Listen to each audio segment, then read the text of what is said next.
52% ఉన్న బీసీలుగా ఓబీసీలుగా స్వతంత్రం వచ్చినప్పటి నుంచి ఇప్పటిదాకా ఒక ముఖ్యమంత్రి కాలేకపోయిండు. మంత్రివర్గంలో కూడా 52% ఉన్నప్పటికి కూడా సముచిత స్థానంలో మంత్రివర్గ నియామకంలో రాజ్యాంగానికి సంబంధం లేకపోయినా ఎక్కడ ఏ ప్రభుత్వాలు కూడా 50% బీసీలకు మంత్రి పదవులు ఇవ్వలే. ఏ పార్టీ పాలించినా కూడా రాజ్యాంగ సవరణ అక్కడ లేకున్నా ఇవాళ నామినేటెడ్ పదవులు ఏవైతున్నాయో దాంట్లో కూడా నామినేటెడ్ పదవులను కూడా ఎక్కడ 52% ఇవ్వలే. అప్పుడు ఇన్ని సంవత్సరాల దేశ చరిత్రలో రాష్ట్ర చరిత్రలో ఈ వర్గాలు రాజకీయంగా సామాజికంగా ఆర్థికంగా విద్యాపరంగా నష్టపోతున్నారని చెప్పి అనేక సందర్భాల్లో అనేక పార్టీలు మాట్లాడి మేనిఫెస్టో కూడా పెట్టినాయి. కానీ కొన్ని సాధించబడ్డప్పటికీ చాలా సమస్యల మీద ఇంతవరకు సాధన జరగలే. ఇవాళ సర్పంచులుగా, ఎంపీటీసీలుగా, జడ్పీటీసీలుగా, ఎంపీపీలుగా, జిల్లా పరిషత్ చైర్మన్లుగా, రేపు కౌన్సిలర్లుగా, కార్పొరేటర్లుగా 42% ఏదైతే కామన్ డిక్లరేషన్ చేసిండ్రో వారు ఆనాడు చేస్తున్నప్పుడు ఈ రాష్ట్రంలో వారు అధికారులు లేరు, కేంద్రంలో కూడా అధికారులు లేరు. కానీ వారు చేసింది ఏ విశ్వాసంతో, ఏ నమ్మకంతో, ఏ అథారిటీతో చేసినా కానీ చేసింది. ఉత్కంఠభరితంగా చర్చోపచర్చలు జరిగినాయి. కానీ వాళ్ళు ఎక్కడ వేసిన గోగుడికి ఎక్కడే ఉంది తప్ప అది కాలే. మాలాంటి వాళ్ళం లేదా మేధావులు, న్యాయ నిపుణులు చెప్పింది కూడా, అయ్యా మీరు తెలిసి కూడా ప్రజల్ని మోసగించే ప్రయత్నం చేయకండి, ఇప్పటికే డ్రామాలు ఆడినాం, ఇంకా డ్రామాలు ఆడద్దు, బీసీల ఆత్మగౌరవంతో బీసీ ప్రజలతో చెలగాటమాడే ప్రయత్నం చేయొద్దని చెప్పి చాలామంది చెప్పిండ్రు. కానీ డ్రామా మాత్రం జరిగింది. మేధావులు, న్యాయ నిపుణులు, అనుభవం ఉన్న నాయకులు ఏదైతే చెప్పిండ్రో అదే ఇవాళ నిజమని నిరూపితమైంది. నేనేమంటున్నా, మీకు నిజాయితీ, ఒకరి మీద ఒకరు విమర్శించుకుంటాను. భారతీయ జనతా పార్టీ ఆపిందని లేదా ఇంకొక పార్టీ ఆపిందని మాట్లాడుతున్నారు. కానీ ఎన్నికల కంటే ముందు స్వయంగా రేవంత్ రెడ్డి గారు మాట్లాడిన మాటలు ఒక 1 minute వీడియో ఉంది, మీరు ఎప్పుడైనా చూడండి.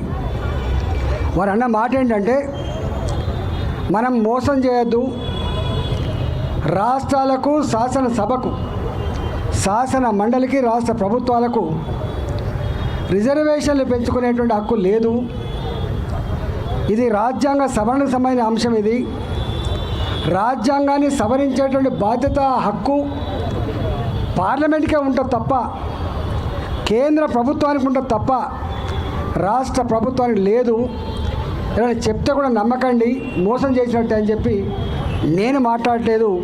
ఇది స్వయంగా రేవంత్ రెడ్డి గారి మాటల్లో మనకు కనబడుతుంది. ఎన్నికల్లాగా పేపర్ స్టేట్మెంట్ కాదు, ఇది టీవీలలో ఆడియో మన ముఖం కనబడతాడు అని మాట్లాడుతున్నా అంటే నా ముఖం కనబడుతుంది, నా మాటలు కనబడతాయి, నేను తప్పించుకోవడానికి ఆస్కారం లేదు. కానీ వారు ఆ సాహసం చేసిండ్రు. ఇవాళ గవర్నర్ గారు దాన్ని ఆమోదిస్తలేరని, కేంద్రంలో ఉన్న బీజేపీ పార్టీ ఆమోదిస్తలేదని, కోర్టు కొట్టేసిందని చెప్పి మాట్లాడుతున్నారు. 100% ఇవాళ రాష్ట్రంలో రాజ్యాంగ పరిరక్షకులు, రాష్ట్రంలో రాజ్యాంగ పరిరక్షకులకు గవర్నర్ గారు మాత్రమే. దేశంలో రాజ్యాంగ పరిరక్షకులు రాష్ట్రపతి గారు మాత్రమే. మనకు ప్రభుత్వమైన జీవో ఇస్తే రాచముద్ర మీకు గవర్నర్ నుంచే వస్తుంది, గుర్తుపెట్టుకోండి. రాజపత్రం అని చెప్పి, రాజముద్ర అని చెప్పి గవర్నర్ ఆఫీస్ నుంచి వస్తుంది. కేంద్ర ప్రభుత్వం చట్టాలు చేసినప్పటికి కూడా అంతిమంగా జీవో రావాల్సింది రాష్ట్రపతి పేరు మీద వస్తుంది తప్ప వీళ్ళ పేరు మీద వచ్చే ఆస్కారం లేదు. కాబట్టి ఇవాళ ఇంత స్పష్టత ఉన్నప్పటికీ కూడా రాజ్యాంగం అప్పుడప్పుడు ఎవరైనా తప్పుదో పట్టించినా, దాన్ని రాంగ్ ఇంటర్ప్రిట్ చేసినా దాన్ని నిలువరించేటువంటి బాధ్యత రాష్ట్రంలో హైకోర్టుకు ఉంటుంది, దేశంలో సుప్రీంకోర్టుకు ఉంటుంది. ఇక్కడ ఏం జరిగింది? వీళ్ళు మాట్లాడుతున్నారు మొత్తం దేశంలో ఇప్పటి వరకు ఏదైనా రాష్ట్రం నిజాయితీగా చిత్తశుద్ధితో బీసీలకు రిజర్వేషన్ కల్పించిందంటే అది తమిళనాడు ప్రభుత్వం మాత్రమే. ఆ తమిళనాడులో మీకు తెలుసు అనేక ఉద్యమాలు జరిగినాయి. తమిళనాడులో ఎట్లాంటి ఉద్యమాలు జరిగినాయో నేను మీకు చెప్పాల్సి అక్కర్లేదు. పెరియార్ నాయకత్వంలో కావచ్చు, ఇతరుల అన్నదురై నాయకత్వంలో కావచ్చు, పెద్ద ఉద్యమాలు జరిగి ఆనాటి ప్రభుత్వం మనం ఇంకా ప్రజల యాస్పిరేషన్స్ని, ప్రజల యొక్క భావాన్ని మనం తొక్కిపెట్టలేము. ప్రజాస్వామ్యంలో మనం ఎక్కడో ఒకనాడు నిర్ణయం తీసుకోవాల్సిందే.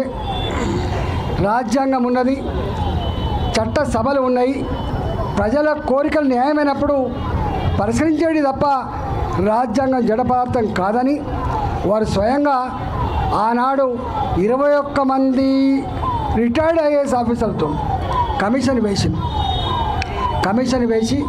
2 సంవత్సరాలు 3 సంవత్సరాల పాటు మొత్తం సర్వే చేసి ఇంటింటి సర్వే చేసింది.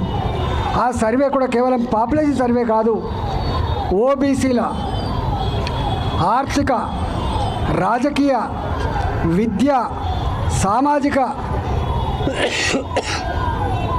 అన్ని కోణాలలో సర్వే చేసి రిపోర్ట్ అంతా కూడా తయారు చేసి వాళ్ళ శాసనసభలో పాస్ చేసి, ఇగో మా రాష్ట్రం సోషల్ కంపోజిషన్కి ఇట్లా ఉంది, మా రాష్ట్రంలో ఎడ్యుకేషనల్ కల్చరల్ కాంపోజిషన్కి ఇట్లా ఉంది అని చెప్పి వాళ్ళు ఆనాడు మెప్పించి ఒప్పించి పార్లమెంట్లో 9th షెడ్యూల్లో పెట్టించిన చరిత్ర ఒక్క ఈ దేశంలో కేవలం తమిళనాడు ప్రభుత్వానికి మాత్రమే దక్కింది. అప్పుడు కోర్టులు కూడా తప్పట్లే.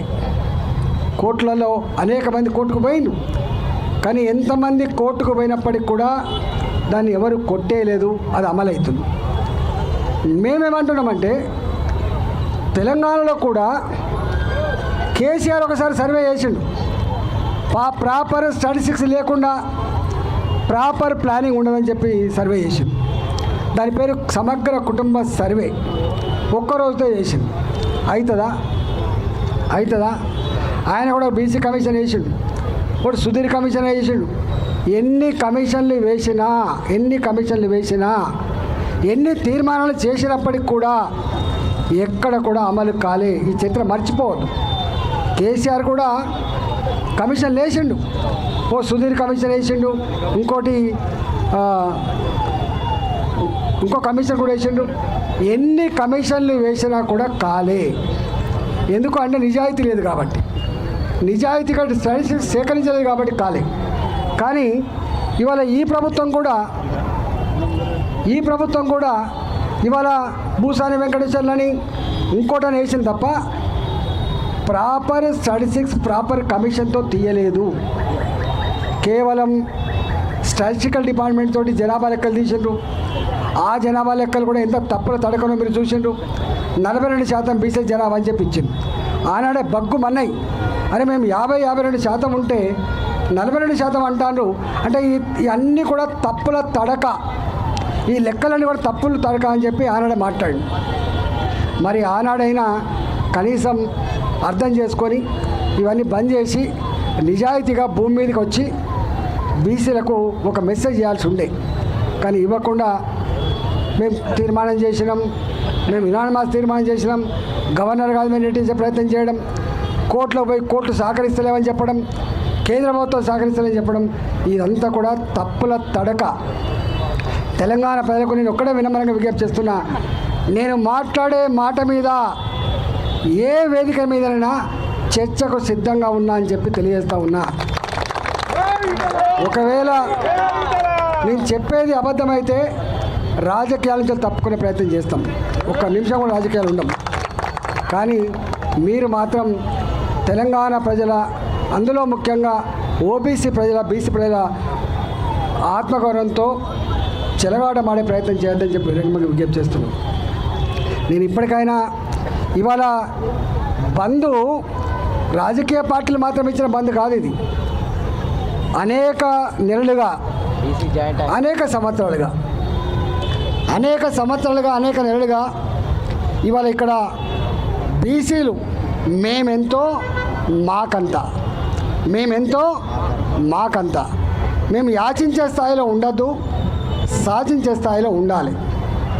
నేను అడుగుతున్నది అలా తప్ప ఒప్ప తెలంగాణ సమాజం ఆలోచించాలి. ప్రాంతీయ పార్టీలు కుటుంబ పార్టీలు అవునా కాదా?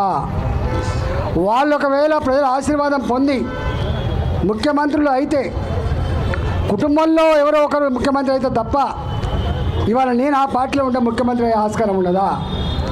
ప్రాంతీయ పార్టీలు అధికారం ఉన్నన్ని రోజులు కుటుంబం వాళ్ళే ముఖ్యమంత్రులు అవుతారు. కుటుంబం చేతుల్లోనే పవర్ ఉంటుంది తప్ప వేరే కులానికి కానీ, వేరే కుటుంబానికి కానీ, వేరే మనిషికి కానీ అధికారం వచ్చే ఆస్కారం లేదు. అది తెలుగుదేశం హయాంలో చూసింది మీరు, టీఆర్ఎస్ హయాంలో చూసింది మీరు. వేరే రాష్ట్రాల్లో కూడా ఇవాళ ప్రాంతీయ పార్టీలో అధికారం ఉన్న కాడ ఎవరున్నా కూడా మీరు చూస్తున్నారు. వారసత్వం లేకపోతే తప్ప, వారసులు లేకపోతే కుటుంబమే రాజ్యాంగం వెళ్తుంది తప్ప వేరే వాళ్ళు వేరే ప్రసక్తి లేదు. దీని మీద ప్రజలు ఆలోచించుకోమని చెప్పి కోరుతున్నాం. అందువల్ల ఇవాళ నేషనల్ పార్టీలు ఈ రాష్ట్రంలో ఉమ్మడి రాష్ట్రంగా ఉన్నప్పటికి కూడా 1956 కంటే ముందు హైదరాబాద్ రాష్ట్రం కావచ్చు, 56 to 2014 సమైక్య రాష్ట్రం కావచ్చు, 14 నుంచి ఇవాటి వరకు 2025 వరకు ఇవాళ తెలంగాణ రాష్ట్రం కావచ్చు. నేను అడుగుతా ఉన్నా, ఇన్ని సంవత్సరాలు అంటే 50 సంవత్సరాలు కాంగ్రెస్ పార్టీ పాలించింది.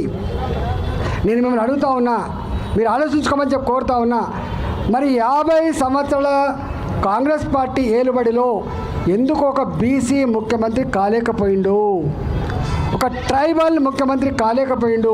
దీనికి సమాధానం చెప్పగలని చెప్పి అడుగుతా ఉన్నా. ఇవాళ మనకు వార్తలు వస్తూ ఉన్నాయి, ఈ రాష్ట్రంలో 18 మంది మంత్రులు ఉంటారు, 15 మంది వచ్చినట్టున్నది, 15 మంది వచ్చినట్టున్నది, 3 మంత్రులు ఉన్నారు. దానికి రాజ్యాంగ సవరణ అక్కర్లేదు. క్యాబినెట్లో మంత్రివర్గ సహచరులకి రిజర్వేషన్తో సంబంధం లేదు. నీకు నిజంగానే కనుక బీసీలకు ఇప్పటిదాకా రాజ్యాధికారంలో భాగస్వామ్యం కాలేదు, బీసీలకు అన్యాయం జరిగింది, ఇప్పటికైనా మేము రెక్టిఫై చేస్తామని చెప్తే ఒక 7 మందో 8 మందో బీసీ మంత్రులు ఉండాలి. ఉన్నారా? 3 ఆ 3 కూడా ఒక ఆయన బీసీ వెల్ఫేర్ ఉంటాడు, ఒక ఆమె దేవాదాయ శాఖ ఉంటారు, ఒకరేమో మత్స్యశాఖ ఉంటారు. మత్స్యశాఖ మంత్రి అన్నాడు ఇప్పటికే, ఏమో నేను తెలుగు ఉన్నందుకు నాకు మళ్ళీ కదే మత్స్యశాఖ ఇస్తారా, నేను బీసీ అయినందుకు నాకు ఇదే బీసీ మంత్రి శాఖ ఇస్తారా అని చెప్పి వాళ్ళు అంటారు. వాళ్ళకు ఒక మున్సిపల్ అడ్మినిస్ట్రేషన్ మినిస్టర్ రాదు, వాళ్ళకు రెవెన్యూ మినిస్టర్ రాదు, వాళ్ళకు బీసీ ఆర్థిక మంత్రి రారు, వాళ్ళకు ఒక బీసీ పెద్ద పోర్ట్ఫోలియోలు రావు. ఒక రెవెన్యూనో, ఒక ఫైనాన్సో, ఒక హోమో, ఒక మున్సిపల్ అడ్మినిస్ట్రేషన్ ఉందా? తెలంగాణ సమాజం ఈ సందర్భంగా డిబేట్ చేసుకోవాలని చెప్పి నేను విన్నమంగా విజ్ఞప్తి చేస్తున్నా. కారు ఇలా ఉన్నదే 3 మంత్రులు, ఆ 3 మంత్రుల పోర్ట్ఫోలియోలు కూడా ఏమున్నాయో మనం చూస్తూ ఉన్నాం. ఇవాళ నామినేటెడ్ పదవులు ఉంటాయి. మీరు మాట్లాడుతున్న నిజమే అయితే మీరు బీసీల పట్ల మొసలి కన్నీళ్ళు కాకపోతే, నేను అడుగుతా ఉన్న నామినేటెడ్ పదవులలో ఎంతమంది బీసీలకు నామినేటెడ్ పదవులు ఇచ్చిండ్రు, వాళ్ళకు ఏమేమి శాఖలు ఇచ్చిండ్రు మీరు చెప్పగలుగుతా అని చెప్పి అడుగుతున్నా. అందువల్ల మేము విమర్శ కోసం మాట్లాడుతున్నాను. ఇంతకుముందు చెప్పినట్టుగా ప్రాంతీయ పార్టీల అధికారం ఉన్నంత వరకు వేరే కుటుంబం వాళ్ళు, వేరే కులం వాళ్ళు ముఖ్యమంత్రి అయ్యే ఆస్కారం లేదనేది నిర్వివాదాంశం. మీరు 50 ఏళ్ళు పాలించిండ్రు కాలే. ఒక బీజేపీ మాత్రం, భారతీయ జనతా పార్టీ మాత్రం ఇవాళ మొట్టమొదటిసారిగా స్వయంగా మోడీ గారు లాల్ బహదూర్ స్టేడియంలో మీటింగ్ పెట్టిండు. ఎన్నికల ముందు ఒక మాట ఇచ్చిండు వారు. ఏమని? స్వతంత్రం వచ్చినప్పటి నుంచి ఇప్పటివరకు ఒక బీసీ ముఖ్యమంత్రి కాలేదు కాబట్టి బీసీలలో అంతర్మదనం, బీసీలలో ఎక్కడో ఆత్మఘోష, బీసీలలో ఎక్కడో దుఃఖం ఉంది కాబట్టి మీరు మాకు ఓటేయండి, ఓబీసీ ముఖ్యమంత్రి చేస్తా అని చెప్పి మొట్టమొదటిసారిగా ప్రకటించిన వ్యక్తి నరేంద్ర మోడీ గారు.